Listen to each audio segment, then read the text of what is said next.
Recording in progress.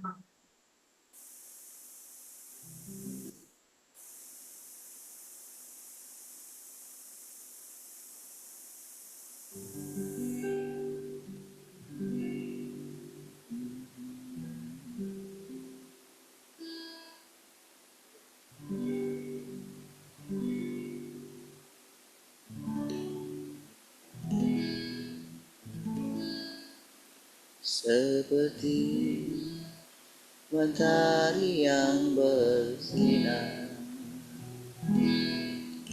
seperti itu kasih Bapa,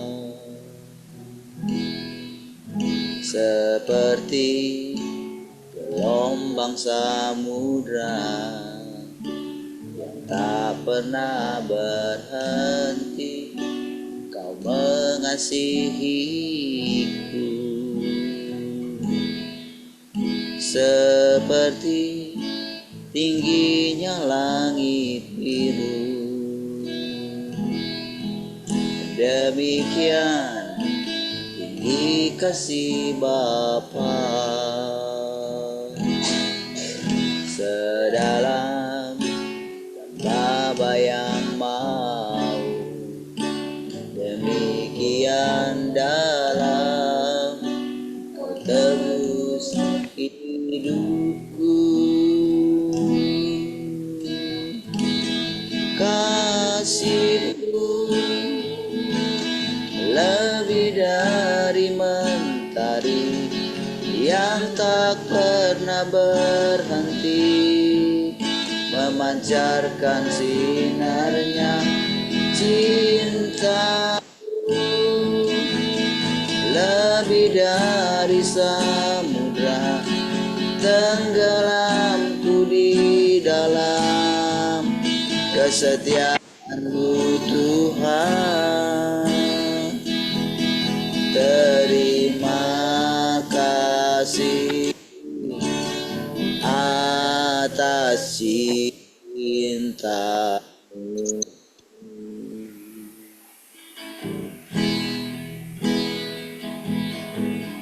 Seperti mentari yang bersinar, seperti itu kasih Bapa,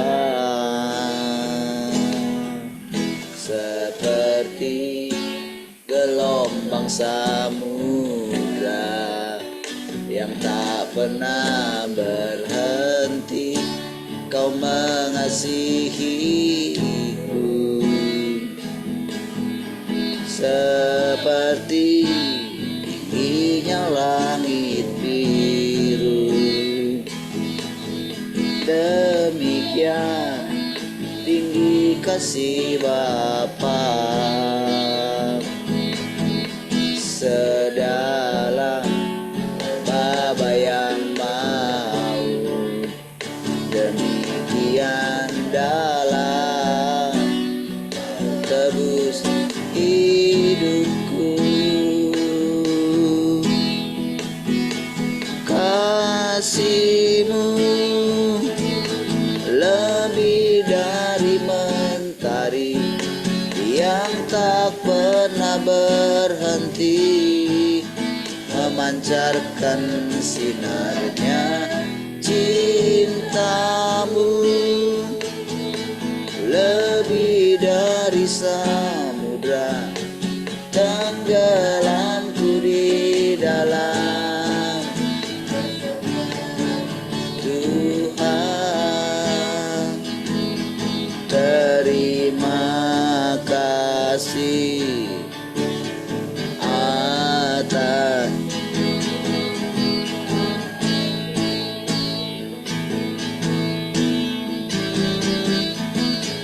kagum akan cinta-Mu, ku kagum akan kasih-Mu yang tak pernah berhenti.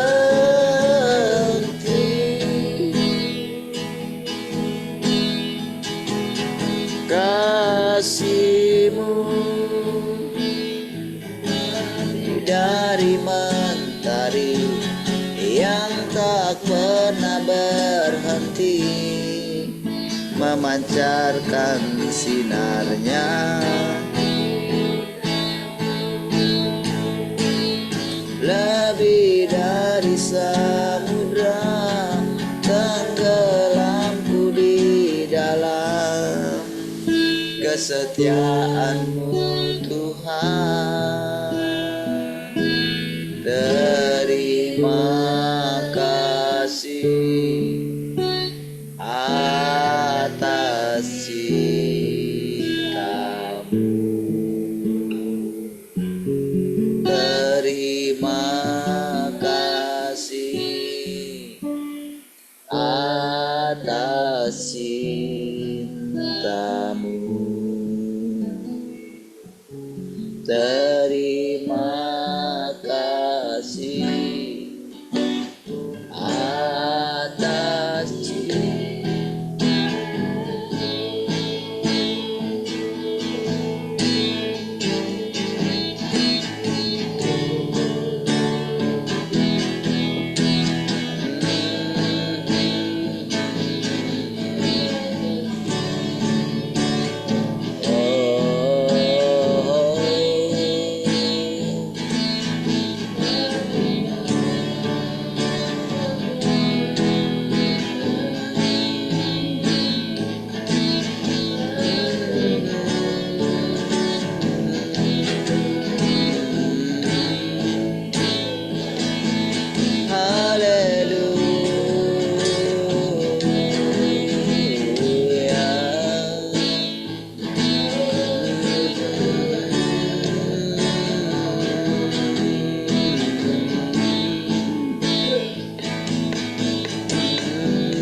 hatiku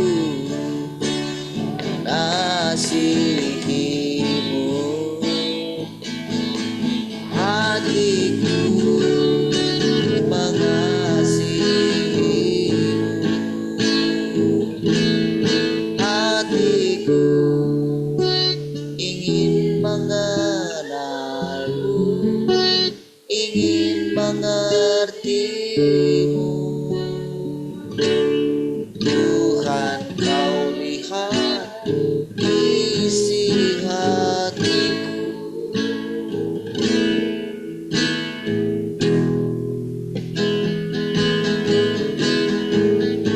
Ini hatiku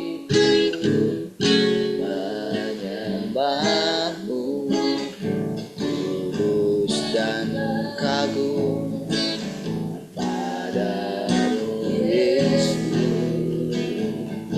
Ini hatiku tak sempurna, perlu campur tangan-Mu dalam hidupku.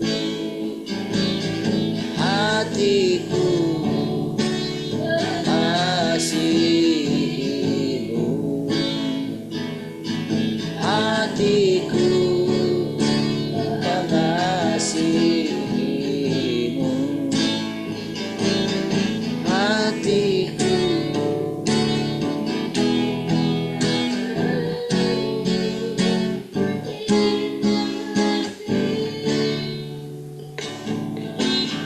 Tuhan,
Terpujilah Tuhan Allah yang perkasa, yang berkuasa selamanya.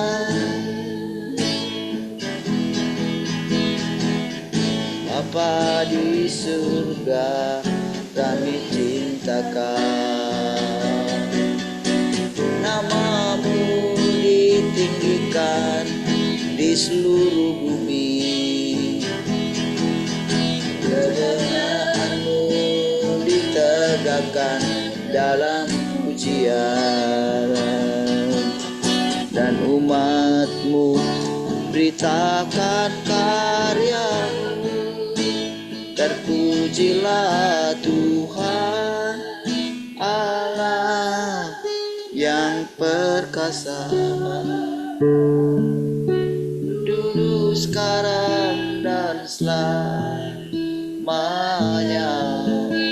Terpujilah Tuhan Allah yang perkasa,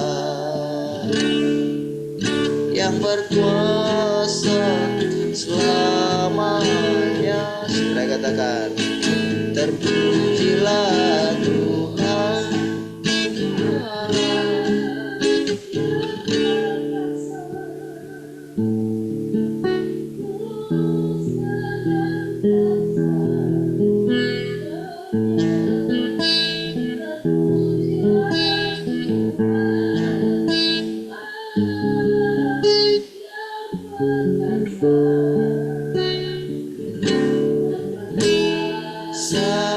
Selamanya,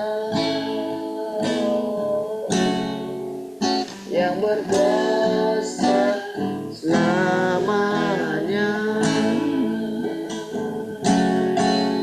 dan berkuasa selamanya.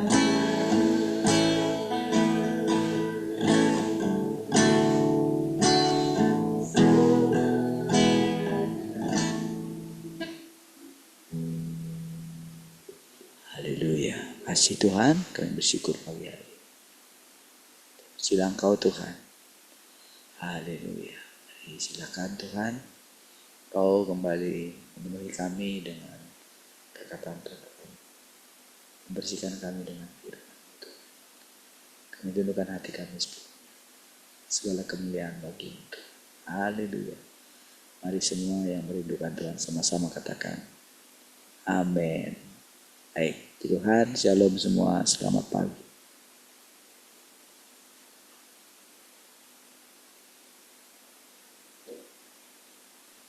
Selamat pagi semuanya.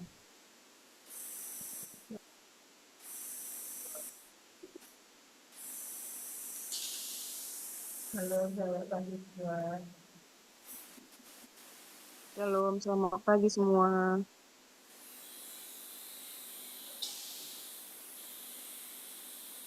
Shalom, selamat pagi semua. Shalom, selamat Pagi semua.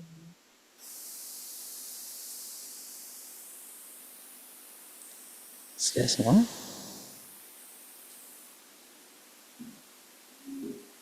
Baik, Tuhan.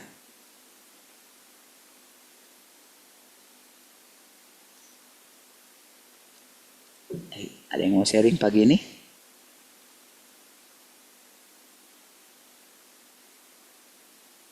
Silakan.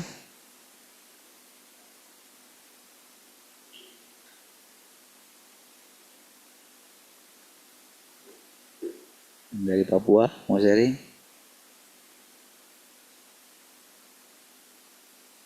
Shalom. Ya, salam.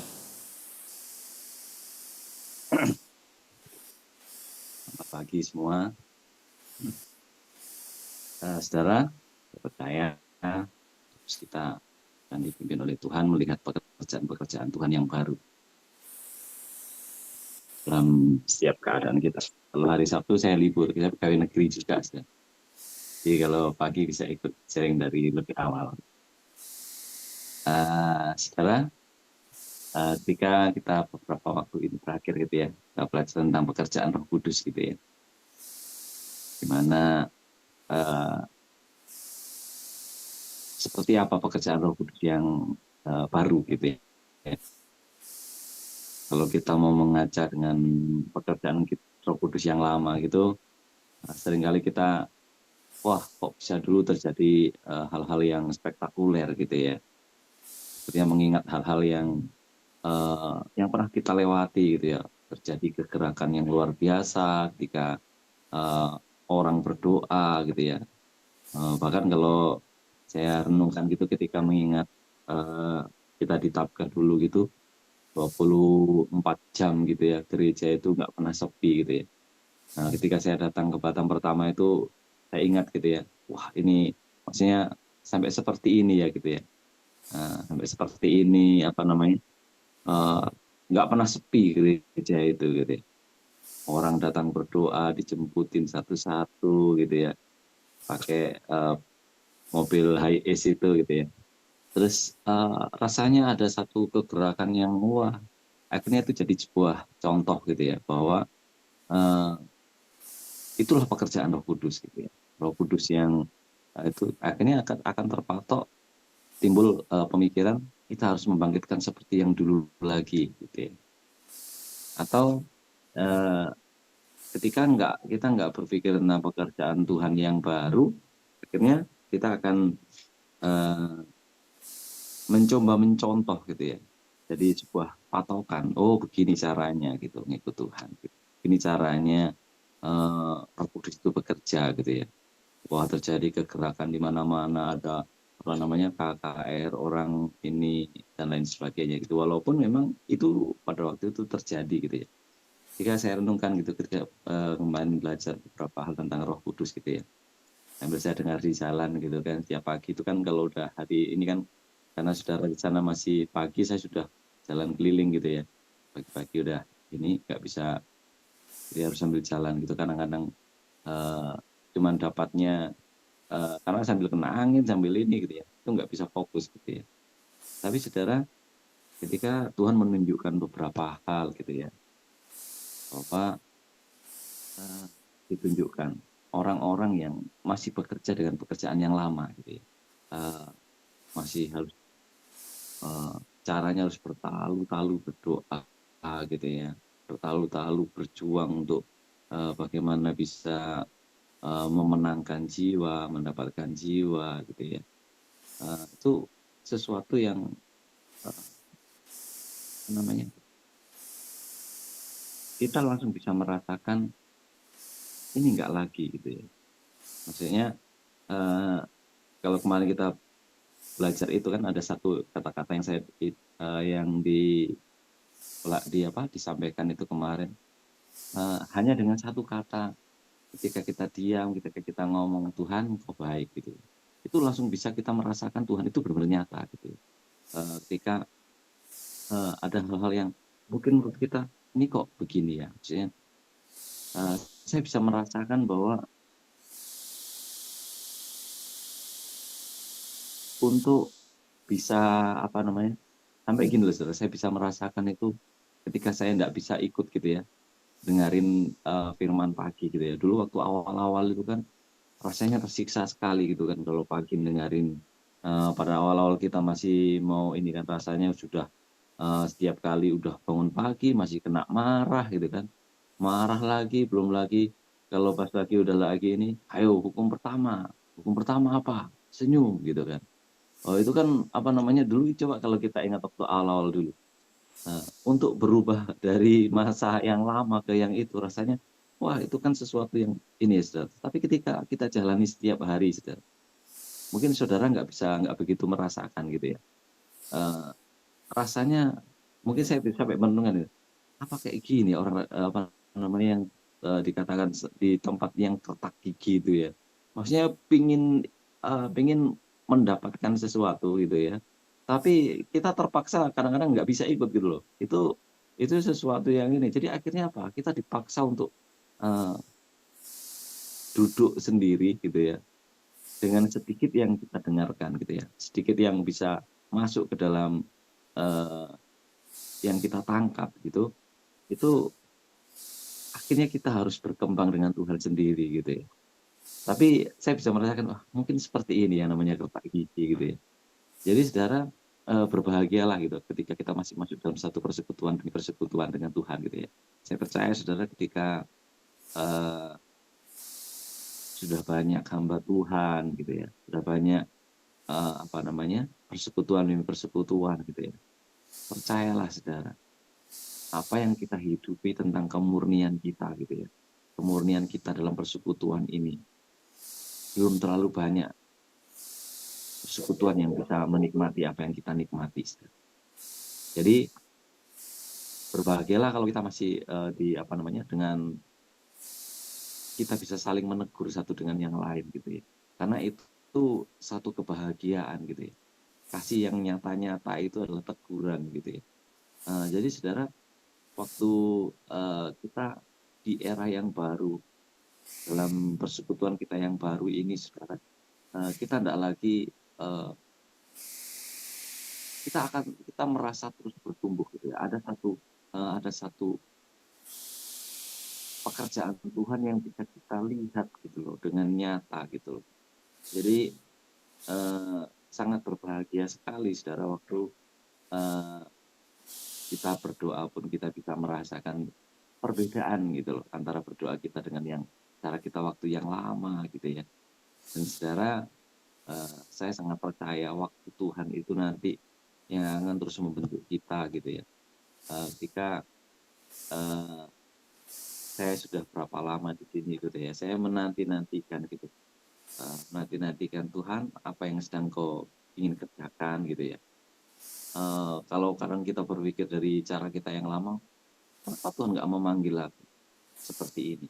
Dan kita melihat orang dipanggil secara spesifik gitu ya. Ada satu hal yang saya dapatkan gitu, ketika kita mendengar orang panggilan saya adalah seorang apa namanya penyembuh gitu ya.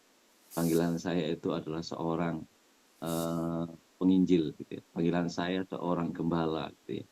Itu kan terpecah-pecah ketika di apa itu di firman itu dikatakan ada kelima jawatan itu kan. Akhirnya terbentuklah divisi-divisi gitu ya. Divisi gembala, divisi penginjil, divisi pengajar gitu ya. Tapi saudara, waktu saya renungkan gitu, waktu Tuhan datang ke muka bumi tidak dengan satu panggilan gitu ya. Tuhan Yesus pertama datang ke sini tidak dengan satu panggilan hanya untuk menyelamatkan, enggak, saudara. Dia menyampaikan seluruh hidupnya, dia mengerjakan apapun gitu ya. Jadi pekerjaan yang baru ini tidak kepada satu panggilan yang spesifik bagi kita, tapi kita bisa mengerjakan semua yang Tuhan sedang mau inginkan gitu ya. Jadi kalau mau dipanggil kita jadi penginjil, jadi penginjil.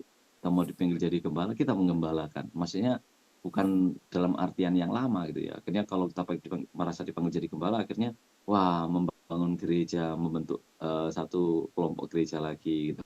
Kalau jadi penginjil nanti pindah-pindah lagi, enggak lagi gitu. Semua jawatan itu tinggal dalam kita gitu. Itu yang saya tangkap gitu ya dengan pekerjaan yang baru itu. Karena penggenapan itu semua kita semua menggenapi kelima jawatan itu tinggal di dalam kita.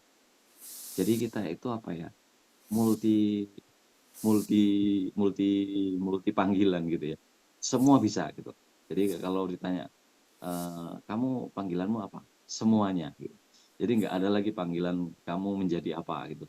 Nggak ada lagi gitu. Bagi saya itu ketika saya merenungkan pekerjaan ini, pada akhirnya adalah hanya satu memperkenalkan dan menyatakan bahwa Tuhan sudah hadir bersama dengan kita di muka bumi ini.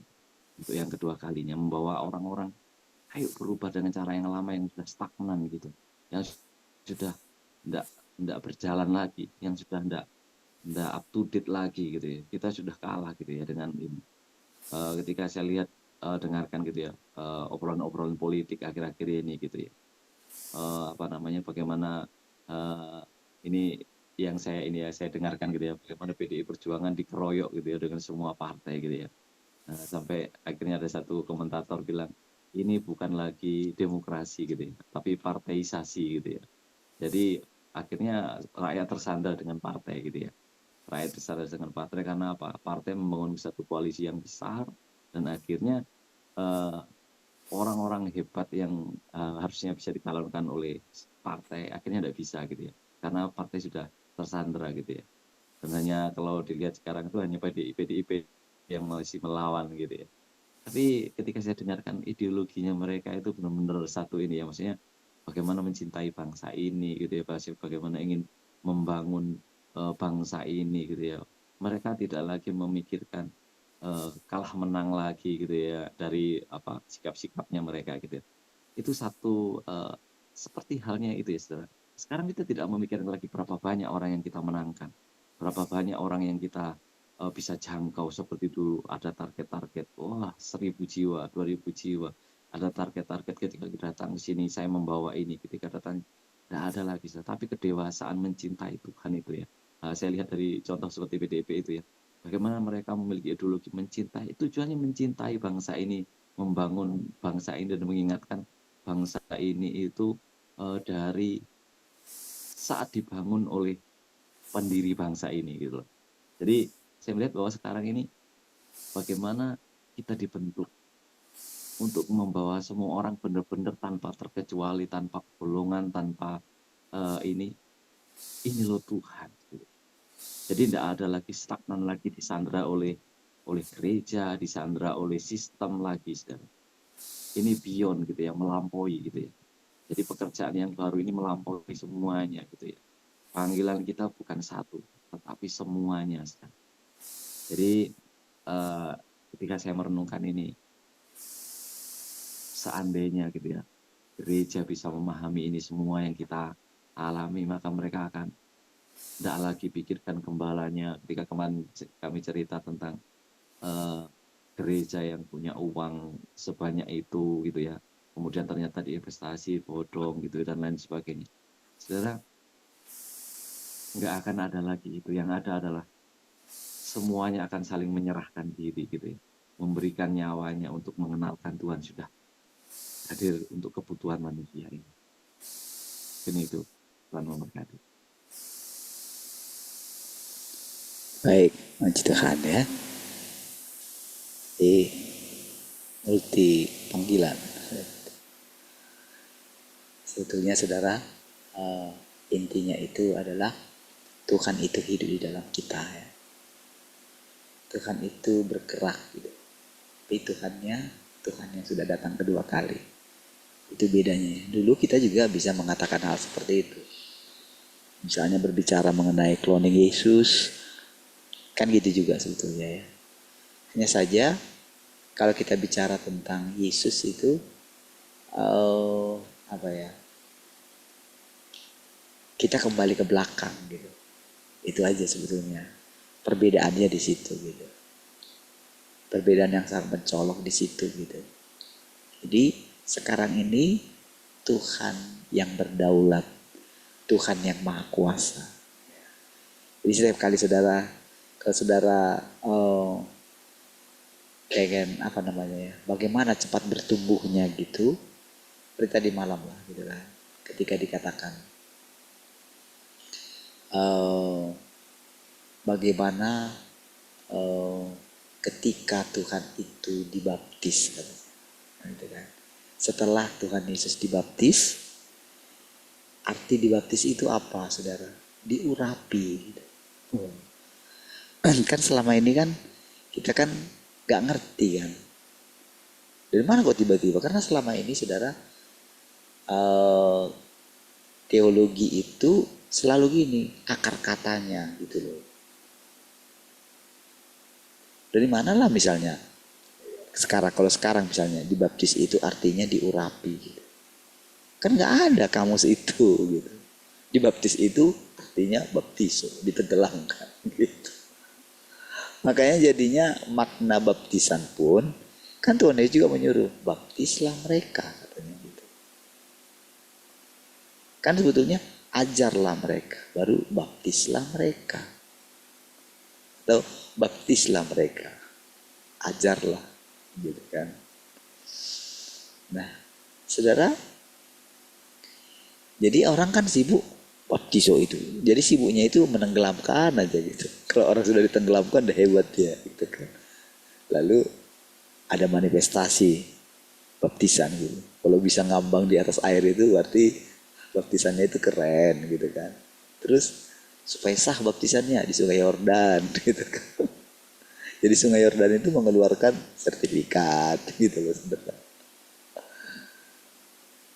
Padahal kan nggak ada bedanya saudara dengan orang Muslim kan juga gitu. Kan jadi begitu dikatakan, wow rukun kelima gitu kan. Jadi orang mati-matian saudara. Mati-matian harus pergi ke sana gitu. Padahal saudara di negara asalnya itu bahwa mereka itu sudah boleh dikatakan itu sudah banyak menjadi ateis gitu saudara. Sekarang ini kan untuk masalah pergi ke sana itu bahkan kalau di Indonesia ada pun uangnya kan nggak bisa pergi kan. Makanya ada yang terbaru itu kan bagaimana disalahgunakan kuota itu kan. Nanti jangan-jangan kita nggak dapat kuota lagi gitu. Bayangkan ada yang menunggu sampai puluhan tahun sudah menabung untuk itu. Itulah agama saudara. Apa beda dengan Kristen? Sama aja gitu. Sama saja. Mereka terobsesi, pokoknya targetnya berapa jiwa, berapa banyak yang dibaptis. Jadi cuma baptisan aja. Setelah itu paling nanti ya nanti hari pencurahan Roh Kudus dapat laba-laba gitu kan. Tangannya digoyang-goyang gitu. Kalau sudah tangannya digoyang-goyang itu tergoyang-goyang itu, oh berarti sudah berkenan di hadapan Tuhan mendapatkan karunia itu. Yang lebih agak ini lagi saudara punya karunia penglihatan. Padahal saudara karunia penglihatannya karena dia keturunan dukun saudara. Iya loh saudara. Tapi dia nggak mau lepasin kan. Dicampur lah jadi. Gitu. Jadi saudara, jadi bedanya sekarang itu benar-benar saudara kalau saudara mau ini ya. Jadi kenapa dikatakan kita itu menjadi manusia normal itu saudara? Kan kita sempat istilahnya mengalami spektakuler itu kan. Gitu. Sekarang ini kan memang kita itu benar-benar baru ini kan, baru sadar gitu. Bisa kayak gitu ya dulu ya. Kayak gitu. Kan setelah kita melewati semua itu, kan kita sadar gitu kan. Itu sebetulnya kan. Makanya kita bisa melihat teman-teman kita yang dulu yang masih di situ gitu. Jadi yang perlu kita renungkan itu saudara, kedatangan Tuhan itu apa gitu loh. Benarkah Tuhan datang itu? Tuhan datangnya bagaimana sih? Terus bagaimana kita menyambut kedatangan Tuhan itu? Itu harus jadi perenungan kita gitu.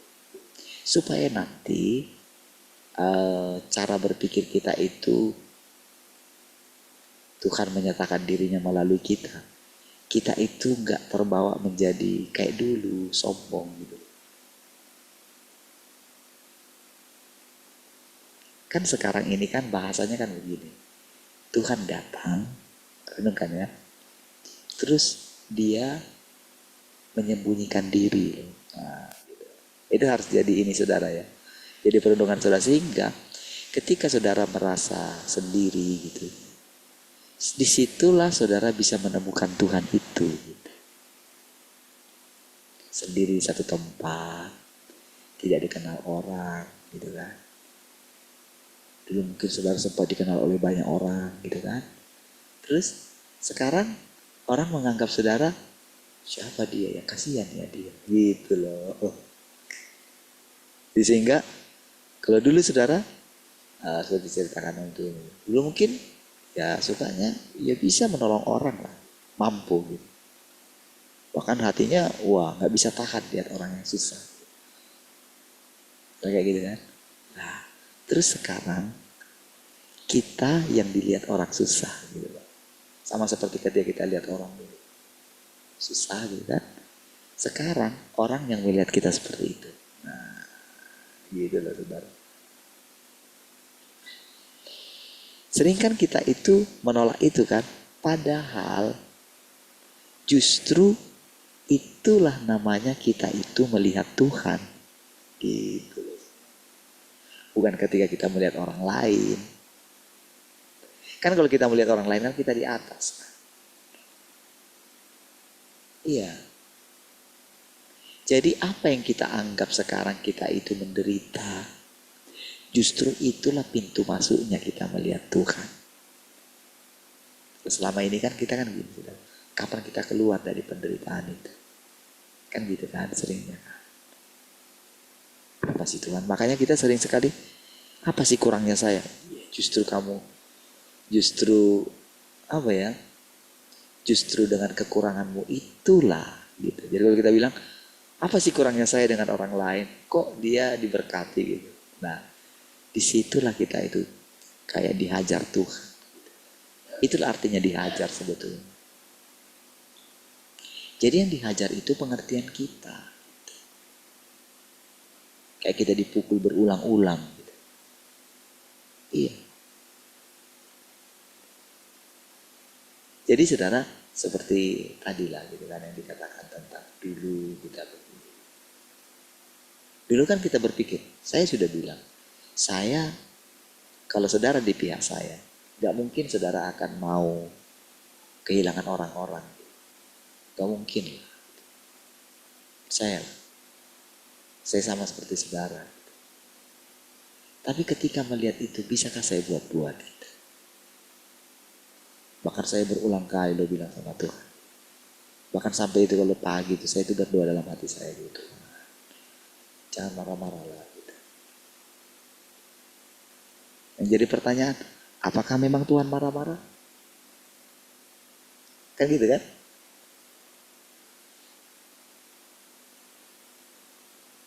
Lalu siapa yang marah-marah? Oke, saya yang marah-marah. Tetapi sekarang apa untungnya itu? Kita kan selalu gitu kan. Apa gunanya? Apa gunanya kita mengalami sakit gitu kan? Saya kan berperangnya sama Tuhan kan kayak gitu. Apa sih untungnya bagimu Tuhan? Kan gitu selalu. Itulah paradigma manusia. Saudara. Di dalam firman Tuhan inilah saudara kita itu dihajar. Saudara. Pengertian kita yang lama. Jadi saudara, kalau kita itu boleh merasakan misalnya seperti dikatakan tadi, baru kita mengatakan Tuhan Engkau baik. Oke. Lalu kita merasakan sesuatu, entah apapun itu. Iya, hebat sekali kok caranya. Seperti beberapa hari ini kita bicarakan tentang bagaimana dia merawat anak kita, menjagai anak kita, kayak mbahnya menjaga cucunya gitu ya. Ya kan? Ya, seperti itu kan saudara saya dapat gambaran gitu. Karena mama saya nggak bisa kayak gitu. Tapi dari banyak anak-anak bisa. Iya. Itu benar-benar memang kayak gitu. Jadi punya gambaran Tuhan. Jadi kalau menjelaskan bagaimana misalnya Tuhan itu ketika orang tuanya dua-dua kerja gitu kan. Tapi Tuhan menjaga anak-anak kita gitu loh. Kita kan gak sadar selama ini. Taunya kita ultimatum terus gitu kan. Iya kan? Tapi bagaimana mereka itu kehilangan kasih. Kasih yang murni dari orang tuanya. Apakah orang tua itu hanya untuk memenuhi kebutuhan makanan gitu? Pakaian, gadget, apa gitu? Apakah itu? Tidak kan? Yang paling dibutuhkan oleh anak itu adalah kehadiran kita. Karena kita gak ngerti kan. Kalau misalnya ada rapat-rapat apa gitu, kita gak ada di sana gitu. Iya. Ada rapat orang tua misalnya gitu kan. Kita gak ada di sana. Oke, alasan kita kerja iya, tapi Apakah memang begitu? Gitu? Jadi saudara, dengan kita dibawa ke masa sekarang ini saudara, itu menjadi normal semua gitu. Sekarang misalnya kayak Om Twin sama ini ya, Mama Kay gitu.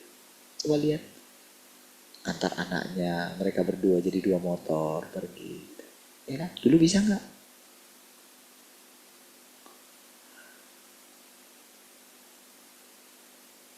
Bagaimana bisa bersama-sama gitu. Oke, dari segi mungkin banyak tanggungan, apa yang banyak harus dibayar, kan rasanya itu kan mumet kan. Kan kalau kita bilang, kalau Tuhan bilang sama kita, udah gak usah pikirin utangmu gitu. Bisa gak kita itu gak mikirin utang? Gak bisa. Bayangkanlah kita itu dihajar dengan perkataan jangan mikirin utangmu. Pasti kita enggak lah, gak bisa kayak gini. Kan firmanmu bilang kayak gini, kita lawan Tuhan pakai Alkitab. Misalnya Tuhan bilang, bukankah sudah kubayar utangmu? Ya kalau itu utang dosa Tuhan, itu kan ini.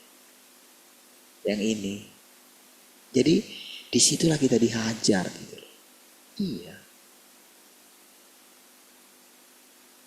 Kita gak mau dengerin firman yang sederhana. Sudah, kamu tenang sekarang ya. Gak bisa kita dengerin itu. Sesederhana itu saudara. Kita dibawa sekarang gitu. Jadi normal gitu. Misalnya ketika saya bilang tadi malam itu mungkin kan bisa saja menyinggung kan. Ketika misalnya saya bilang ketika Yabes gitu kan. Saya bilang tadi malam itu kan, Bapak punya banyak waktu untuk Yabes gitu. Bapak yang punya kesibukan sangat sibuk gitu. Itulah saudara. Jadi coba saudara bayangkan Tuhan yang sangat sibuk itu, dia buat dulu semua beres pekerjaan dia. Dan dia jaga semua, bayangkan dia menjaga keseimbangan seluruh alam semesta ini. Ada yang bisa gak? Coba setelah saudara jadi Tuhan. Sebentar lah saudara jadi Tuhan lagi. Bayangkan saudara bisa mengatur. Misalnya, kan kalau misalnya kayak istana kepresidenan itu saudara. Tahukah saudara itu ada namanya rumah tangga. Jadi ada kepala rumah tangga presiden. Ada saudara. Siapa yang ngatur makan, jam apa makan, semua itu ada aturan. Apalagi kalau misalnya punya anak kecil, masih misalnya presidennya itu saudara. Itu semua ada itunya. Misalnya itu dikawal itu saudara. Kalau di negara-negara ini semua itu dikawal saudara. Itu ada ada protokolernya saudara. Itu satu negara. Bayangkan saudara negara yang besar ya. Bayangkan dulu. Sekarang bagaimana Tuhan menjaga semua negara itu. Saudara bayangkan. Itu masih dari segi manusia, binatang, tumbuhan. Iya, wabah-wabah. Iklim. Bayangkan saudara, sesibuk itu Tuhan. Nanti kalau saudara baca firman Tuhan ini saudara akan temukan. Saudara kan apa sekali saudara? Masa sih Tuhan bisa kendalikan semua? Nanti tiba-tiba dalam hati saudara kan begini, iya dia Tuhan, selama ini kamu gak tahu kan? Karena gak ada yang menerangkan seperti ini. Iya, makanya saudara kan nanti lihat, ini benar-benar firman Tuhan. Baru saudara ketemu. Di situ nanti saudara akan melihat perbedaan. Di dalam Alkitab itu ada dia firman Tuhan. Memang ada perkataan manusia. Saudara akan bisa membedahnya. Dan saudara akan bisa melihat apa itu firman Tuhan yang sesungguhnya. Jadi walaupun pengajarannya itu sederhana gitu ya, tapi itu benar-benar sudah membuka wawasan kita. Oh ternyata Tuhan itu kayak gini ya. Saudara pernah terpikir nggak?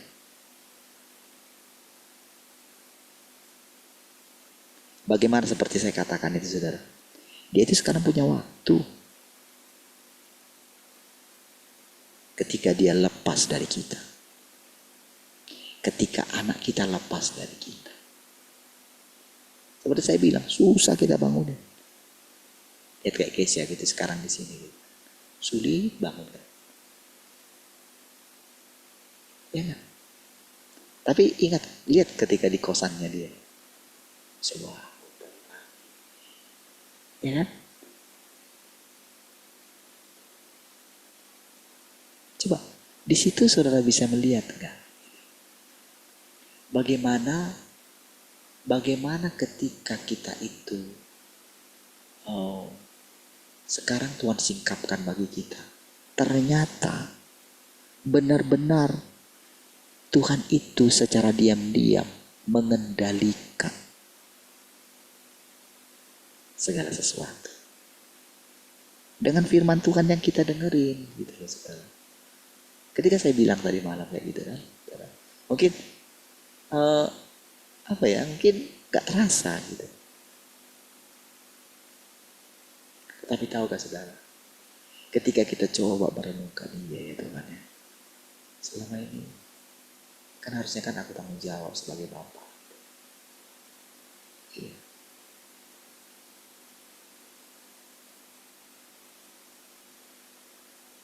Jadi benar-benar sudah di sinilah kita itu. Jadi kalau saya terus berulang kali berbicara kepada saudara, ingat umur saudara. Gitu. Nanti saudara akan kehilangan semuanya. Gitu. Kehilangan masa dengan anak-anak. Ternyata anak kita sudah besar. Gak bisa lagi kita gendong loh saudara. Iya. Kita gak bebas lagi. Udah besar.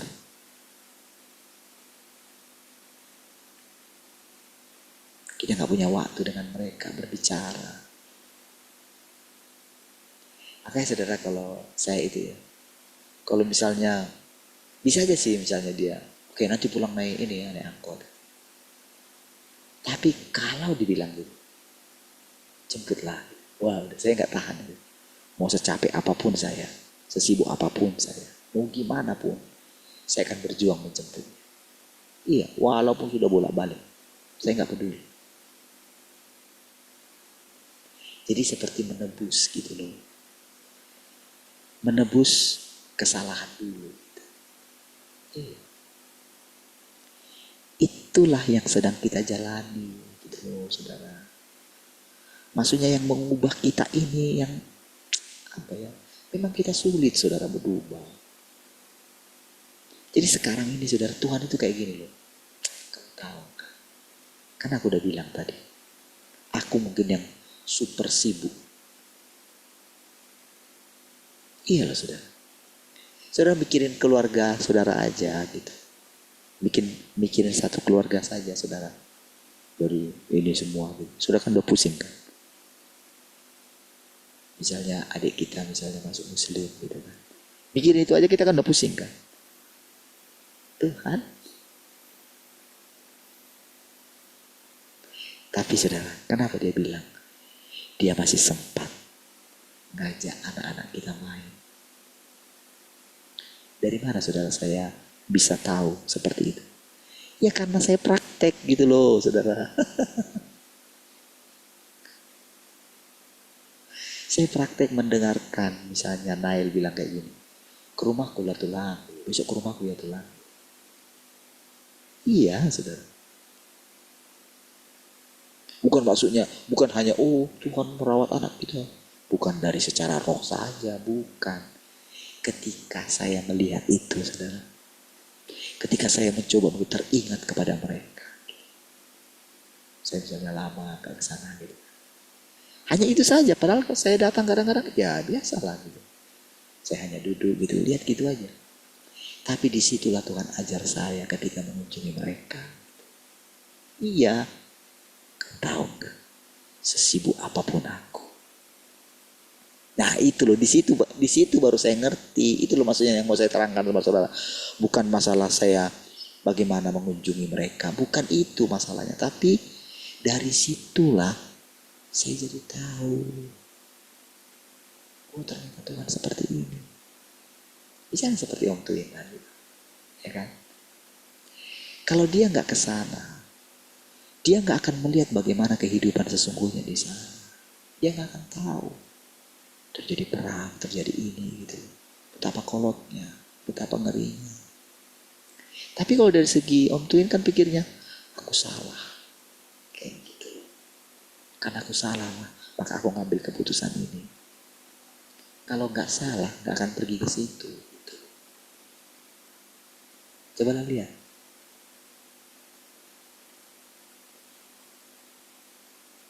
Coba lihat bagaimana Tuhan bisa mengubahkan. Itulah sulitnya kita, saudara. Sulitnya Tuhan membawa kita. Permasalahannya di situ, saudara.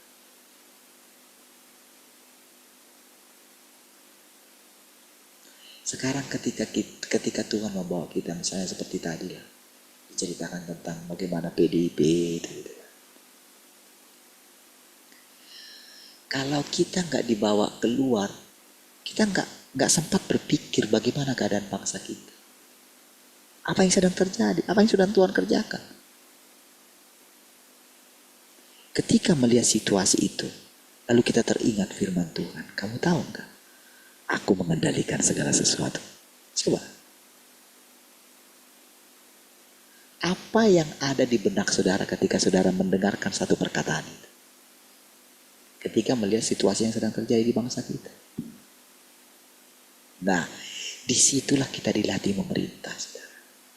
Tapi memerintah dari sini. Tiba-tiba terbersit dalam pikiran saya begini. Nah, hal inilah sebetulnya yang pentingnya itu di situ. Coba ya terbersit begini. Jadi, ketika kita mendengarkan firman Tuhan, oke? Tahukah saudara?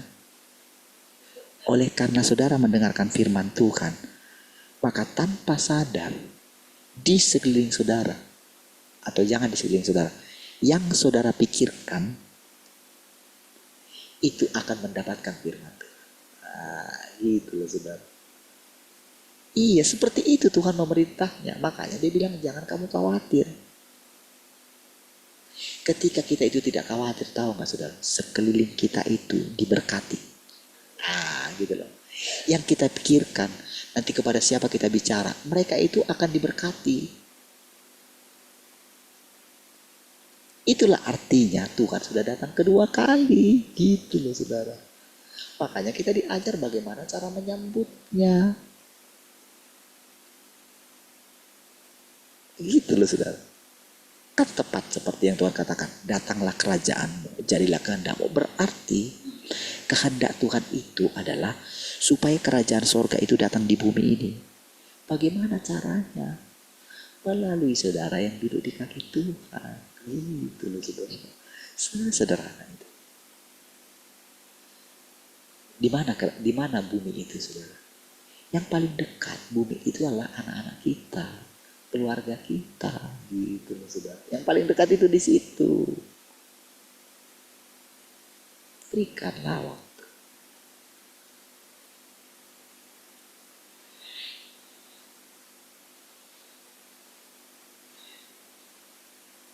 Suatu saat kan anak saya kan kuliah, Brian. Gitu. Tapi sebelum anak saya Brian kuliah, saya sudah nemani anak saya habis. Belikan dia laptop, ngajak dia makan, kopi, gitu. Iya nemenin dia. Nemenin dia ngurus surat-surat ke BNN-nya gitu. Iya. Saya ngajarin dia gini nanti ya. Oh ternyata dia hebat, sudah seperti cerita Bapak. Dia bisa. Dia berani pergi ke ini. Ke RT minta surat ini, ke lurah juga ini gitu. Ternyata sudah tersedia di sana semua. Dia ngurusin sendiri, dia belajar sendiri.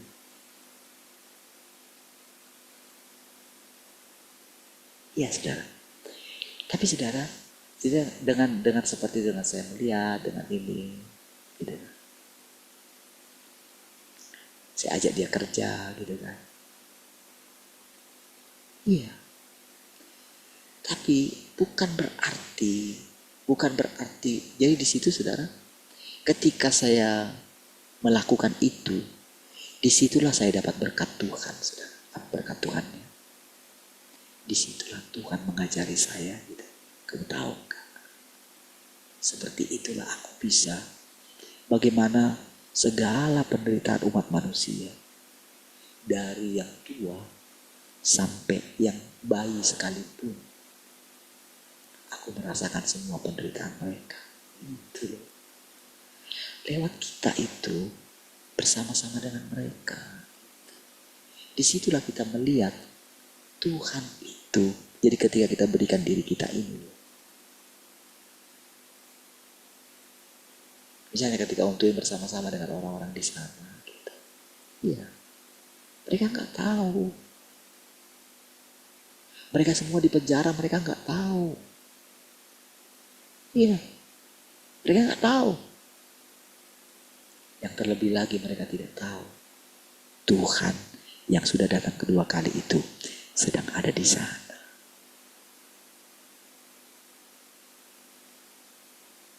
Iya, jangankan mereka, kita pun yang melaluinya Tuhan menyatakan diri, kadang-kadang kita nggak sadar kan. Karena kita mikirin diri kita sendiri, iya aja gitu. Kita mikirin masalah kita aja terus gitu. Padahal kebenarannya adalah melalui kita yang duduk di kaki Tuhan setiap hari, Tuhan sedang hadir di sana. Iya saudara, memang kebenarannya begitu saudara. Renungkan. Disitulah nanti saudara bisa benar-benar melihat Tuhan itu sangat nyata sekali. Iya, sesederhana itu saudara. Sesederhana itu. Makanya ditempatkan dimanapun kita. Gitu ya. Iya.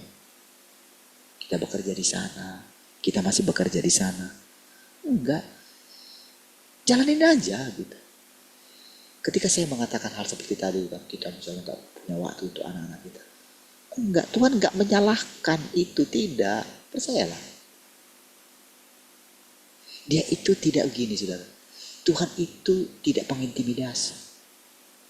Jadi ketika saudara terintimidasi, misalnya dengar kayak gitu, jangan saudara mau terintimidasi dengan itu. Tapi jangan mau juga cuek, gitu loh maksudnya.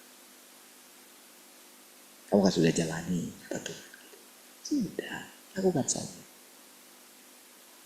Walaupun nampaknya dari firman Tuhan rasanya kita tertuduh, kembali lagi sama Tuhan. Enggak, dia enggak menuduh kita. Dia paling enggak tahan saudara kalau kita itu menderita, percaya. Dia paling enggak bisa melihat kita tertuduh, kita tertunduk oleh karena firman Tuhan, kita malu lihat Tuhan. Paling dia enggak mau lihat kayak gitu saudara. Dia paling marah itu cuma begini saudara. Kita cuek sama dia. Itu aja. Kita sudah bersalah. Namun kita gak datang kepada dia. Kita gak terus terang. Itu yang masalah bagi Tuhan. Makanya dia bisa murka. Sudah benar-benar saudara, hanya Tuhanlah yang bisa menolong kita. Tapi kita masih bisa melupakan Tuhan. Nah, itulah saudara. Disitulah Tuhan itu murka. Karena apa saudara? Itu sangat menyakitkan. Sangat menyakitkan bagi Tuhan, gitu loh. Lalu kita pikir, Tuhan gak bisa sakit. Tuhan bisa sakit hatinya itu karena kayak gitu. Bukankah sangat gamblang sekali Tuhan bicara sekarang sama kita? Benar saudara, gamblang gak Tuhan bicara sama kita? Sangat gamblang sekali.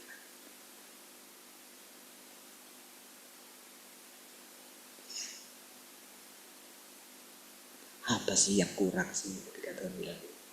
Sudah kamu tahu gitu. Aku itu bisa melakukan apa saja. Ya kan? Menolong kita dengan cepat. Bisa semua. Bisa mengubah keadaan bangsa ini. Bisa. Hanya dengan berfirman. Lihat saudara, bisakah ketika terjadi kelaparan yang di tanah Kanaan itu kan, ketika Abraham itu harus pergi ke Mesir itu, sama kejadiannya dengan Ishak pergi ke Mesir itu kan. Bisakah raja itu mengambil istri Abraham dan istri Ishak itu? Bisa kan? Sampai si Abraham bilang aja nanti kamu itu saudaraku. Memang benar kok saudaranya dia. Tapi saudaranya itu kan istrinya dia gitu loh.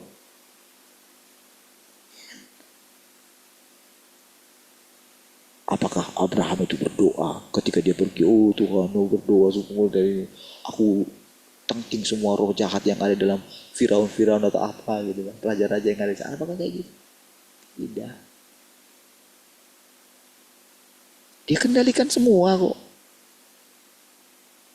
Ketika Daniel, Sadrak, Mesak, Abednego, pernah lah saudara, di satu keadaan itu, ketika rajanya gimana, itu 3 orang itu mengatur pemerintahan, Sadrak, Mesak, Abednego. Iya. Mereka yang mengatur pemerintahan pada waktu itu. Bayangkan orang Yahudi, tawanan. Artinya apa saudara? Tuhan kendalikan semua. Bukan dengan kita itu harus ada di sana.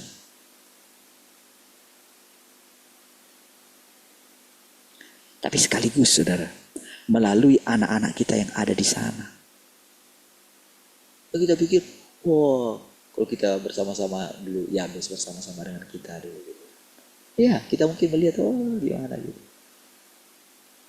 Tapi tahu gak saudara, ketika pergi ke sana gitu, ada rencana yang sudah Tuhan siapkan yang kita tidak tahu. Iya, tapi sudah ada landasan Tuhan bagi anak-anak kita melalui firman Tuhan yang sudah mereka dengarkan, melalui kesaksian yang sering saya ceritakan sama mereka. Iya, hanya dengan itu saja. Cobalah lihat, mungkin Om Twin kan gak merasa bagaimana kebersamaan selama paling 1 tahun lah kan, sama anak Iyut kan. Coba lihat hasilnya. Siapa yang buat itu? Apakah Om Twin? Apakah dia? Tuhan. Yang tanpa sadar dia menyembunyikan diri. Tapi sesudah kita itu meninggalkan, barulah kita tahu. Wow, hebat sekali loh. Iya, hebat sekali. Bagaimana mereka mengatur keuangan mereka, bagaimana mereka mengatur jadwalnya. Iya, bagaimana mereka mengembangkan talenta mereka, latihan, semua kan, musiknya, tariannya, jadi worship leader. Kalau satu saat mereka menggantikan kita, apa gak bisa? Bisa sekali. Ya. Suatu saat mereka itu membuka komunitas dimanapun mereka berada. Bisa? Bisa. Tapi terlebih lagi saudara, mereka tidak akan mengulangi pekerjaan yang lama. Kenapa? Diam-diam mereka mendengarkan gini. Oh ternyata dulu di masa papiku kayak gini, dulu kayak gini. Tapi firman Tuhan yang baru sekarang bilang kayak gini. Wah gitu loh saudara. Di situ baru hebat sekali saudara. Disitulah kita melihat masa keemasan kerajaan Tuhan. Iya. Kita gak tahu aja seperti saya bilang tadi malam. Sampai pada masa, jadi waktu selesai dia dibaptis. Nah itu saudara. Jadi baptisan itu bukan lagi sesuatu yang, oh nanti kalau mereka ini harus dibaptis. Itu lagi. Pengertiannya sekarang. Mereka akan mendapatkan baptisan dari Tuhan itu sendiri. Oh gak perlu harus, bukan masalah ditenggelamkan lagi sekarang. Bukan masalah mereka dapat bahasa roh lagi sekarang, bukan. Karena Tuhan yang tahu. Iya kan? Masing-masing mereka punya waktu mereka sendiri. Ya. Jadi saudara, kalau kita merenungkannya, cara Tuhan ini saudara.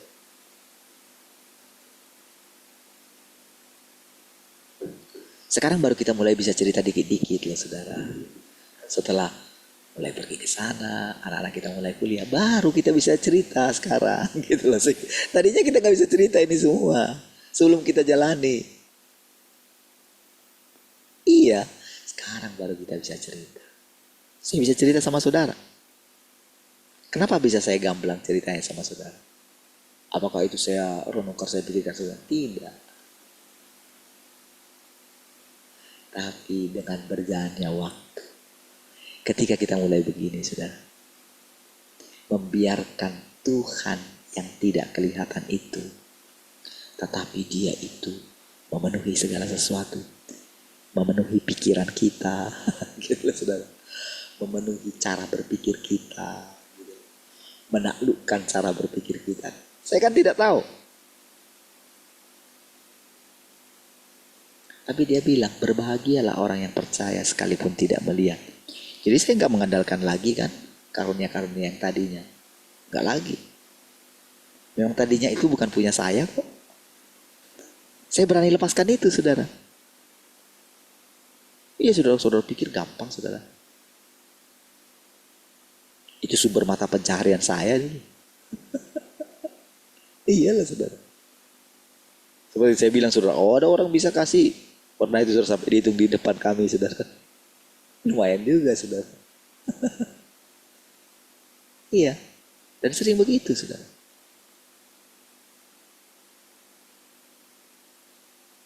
Iya.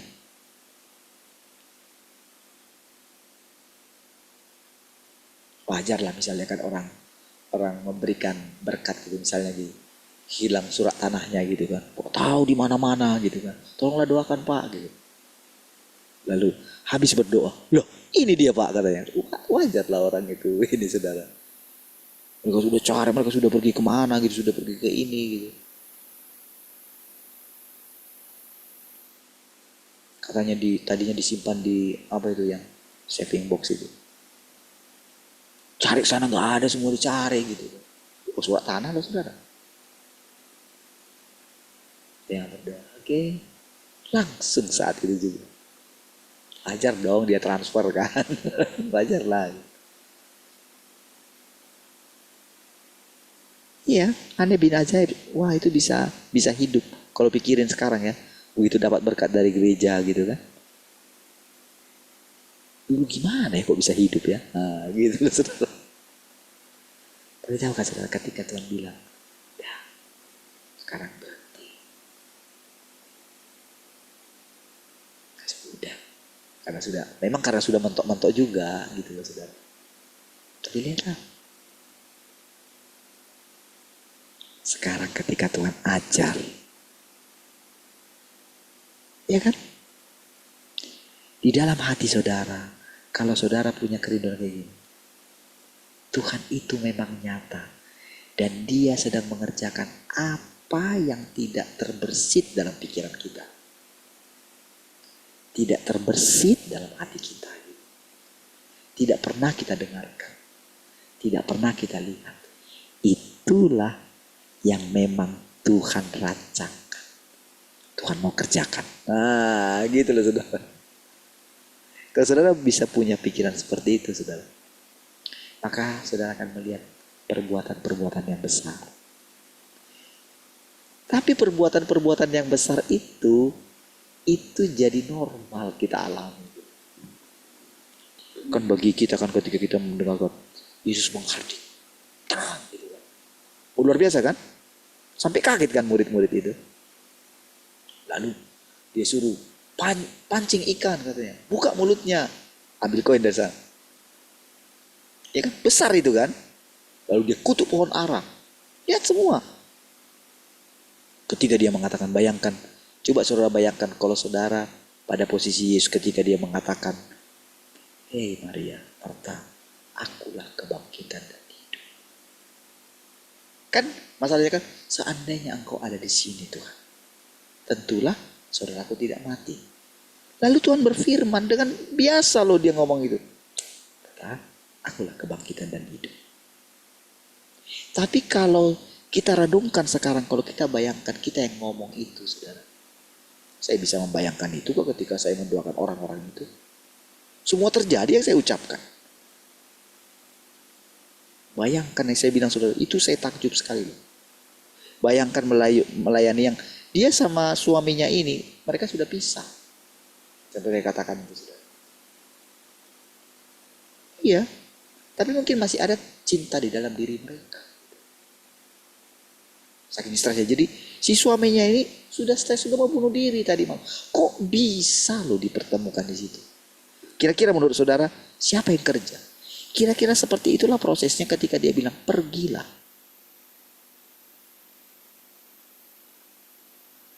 Tangkap ikan gitu. Buka dari mulutnya. Kira-kira seperti itu saudara, prosesnya itu gitu loh. Tapi Yesus itu dia biasa saja. Gitu loh. Kira-kira seperti itulah sekarang Tuhan menampakkan diri kepada kita ini loh. Bukan berarti dia itu ketika kita bilang oh nggak ada lagi spektakuler. Bukan berarti kita nggak melihat perbuatan-perbuatan besar. Kita melihat, terbukti kok, lihat aja. Tapi sekarang itu Tuhan itu tidak menonjolkan gitu loh. Tidak menonjolkan yang itu. Tapi dia secara lembut menunjukkan kepada kita, lihat nih. Kamu pikir anakmu itu, misalnya dia pergi ke Lampung gitu, kamu pikir banyak hal yang kamu pikirin. Tapi tahu enggak? Ketika kamu serahkan kepadaku, ya mau nggak mau kamu serahkan kok. Iya kan? Oh gimana lagi? Kamu bisa kita jagain terus anak kita? Nggak bisa. Tapi disitulah kamu melihat. Lihat nih kamu nih katanya. Kan sudah terbukti kan? Anak kita Yeye, Kesia gitu kan. Anak kita berikutnya.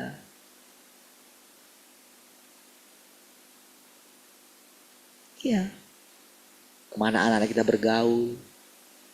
Sama siapa? Teman-teman mereka. Iya. Kita kan nggak tahu kan sedalam apa Tuhan itu di dalam kita kan. Mana tahu kita. Kita hanya bisa mengetahui sedikit kedalaman Tuhan di dalam kita itu kalau kita mengingat dia kan. Betul nggak?